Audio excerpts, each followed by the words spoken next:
On va retrouver maintenant un autre I, c'est investissement.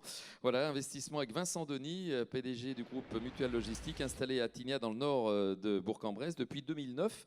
Logistique de produits surgelés originaire du Calvados, ce logisticien. De 2008 à 2015 a accru de 31% par an son chiffre d'affaires passé de 5,8 millions au départ à 38 millions en 2015 et prévision à 50 millions d'euros donc en 2017. Vous êtes situé tout à la fois au Mans, à Bourg-en-Bresse, donc Orléans, Lyon, Orange, Caen. Des projets en Île-de-France et dans le sud-ouest, je crois que c'est ça. Hein? Oui, oui, c'est correct. Bon, Absolument. très bien. J'ai bien retenu ce qu'on s'était dit au téléphone. Alors, Vincent Denis, merci de témoigner sur l'investissement. Vous êtes quelqu'un qui avait investi, effectivement, et pas qu'un peu, à 2 reprises dans le département de l'Ain en quelques années seulement pour développer votre activité. Pourquoi ce choix de l'Ain en 2009 tout d'abord? Pourquoi vous êtes venu ici et pas ailleurs? Alors, l'ouverture de notre centre logistique de Bourg-en-Bresse à Tignas, comme vous le disiez, est effectivement intervenue en 2009. 15 mois sensiblement après la fondation de notre société à Caen, en Basse-Normandie. Et elle a été faite au moment du lancement de notre marque, Mutual Logistics, et dans le cadre de la création d'un réseau national de centres logistiques multi-clients à implanter dans les principaux bassins de consommation. Donc ça, c'est le cadre. Pourquoi l'Ain et Bourg-en-Bresse en particulier? C'est avant tout sa position géographique.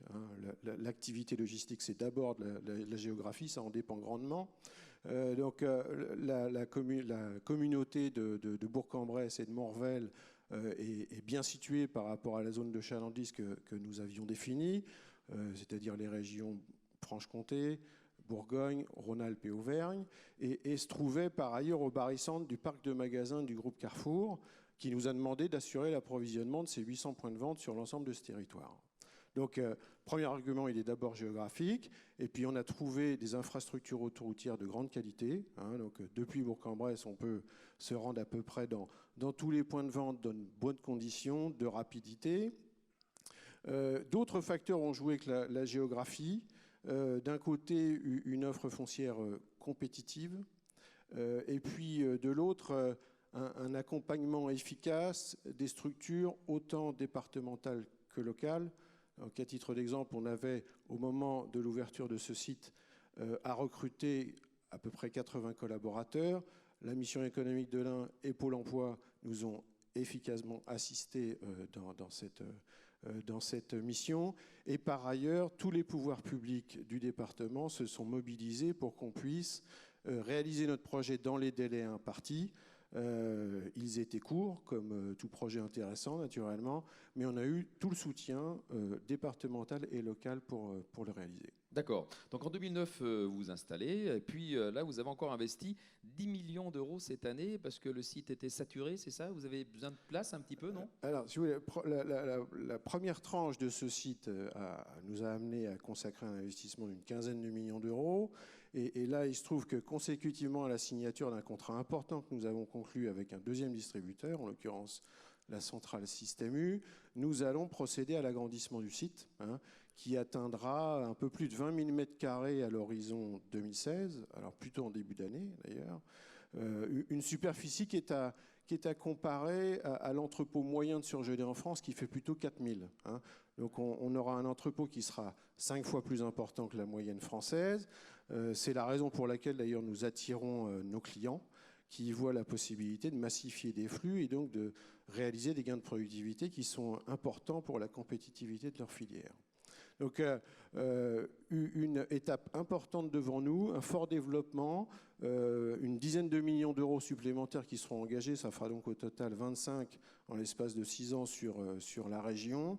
Et les enjeux en termes d'emploi, on est aujourd'hui 125, on avait commencé à 80, je le rappelais tout à l'heure. Nous devrions augmenter encore de 50% l'effectif de ce site d'ici à la fin du premier semestre de 2016. Et comme j'ai l'oreille qui traîne un peu partout, j'ai ouï dire que vous aviez d'ores et déjà d'autres projets d'investissement, une troisième tranche encore pour anticiper. Oui, de fait, nous anticipons le succès de ce site. On est conscient que le volume qu'on va traiter sur ce centre de distribution attirera d'autres distributeurs et d'autres industriels. Pour vous donner un ordre de grandeur, au départ de ce site, on va assurer l'approvisionnement en produits surgelés de plus d'un tiers des produits qui sont vendus dans la GMS sur notre territoire, ce qui représente 10% du marché national. Et par conséquent, les industriels ont tout intérêt à adosser leur stock au volume qui est distribué, et d'autres distributeurs pourraient aussi être intéressés de mettre en œuvre des synergies de flux et de stock avec les clients qui sont réunis dans notre entrepôt. D'accord. Et donc, prochain investissement à quelle échéance alors du coup? Alors, je n'ai pas encore arrêté l'échéance, mais Ça va aller on vite. espère que ça sera le plus rapidement possible. Et toujours dans le même secteur? Il y a encore de la place un petit peu? Alors, le foncier, c'est plus difficile que ça ne l'était, mais il reste une réserve qui devrait nous permettre cette troisième extension. Merci beaucoup, merci à vous. Donc voilà, on peut effectivement vous applaudir et vous remercier de ce témoignage. Voilà, Vincent Denis qui effectivement donc a investi dans l'Ain depuis maintenant 2009 et qui ne le regrette pas visiblement.